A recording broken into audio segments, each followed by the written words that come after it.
My roommates in undergrad used to make fun of me for picking through our recycling bin because I would look at something and be like, oh, you can't, like I know it says that it's probably this. This city doesn't recycle that. We actually can't use that.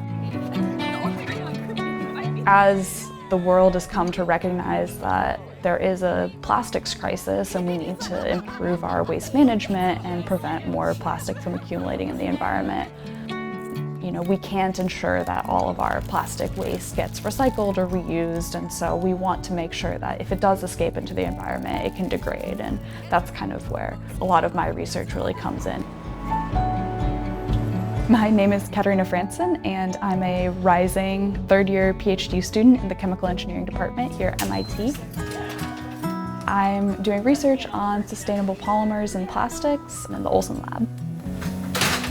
Polymers are essentially really long chains of chemicals. The simplest polymer, polyethylene, is just a big long carbon chain. If you've ever made those little ring paper chains that have the little loops that like hook into each other, that's kind of what a polymer chain ends up being like. When you put them in a little bundle, they tangle with each other, and depending on what the chemistry is, you can actually manipulate those physical properties. What we're trying to do is to develop sustainable polymers and plastics that are specifically both biodegradable and designed and tailored to the properties that food packaging needs to keep food fresher and for much longer, which means they're more shelf stable and you have a longer usable lifetime out of the food.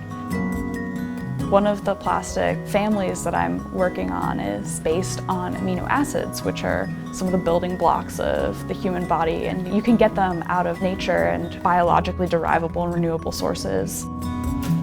So to be able to improve food packaging and food security with new polymers and new materials that I find really interesting from the scientific perspective, as well as from the idea that we're gonna make the world a little better with these new materials and the new capabilities that the materials have, I think is both really fulfilling and really exciting and engaging.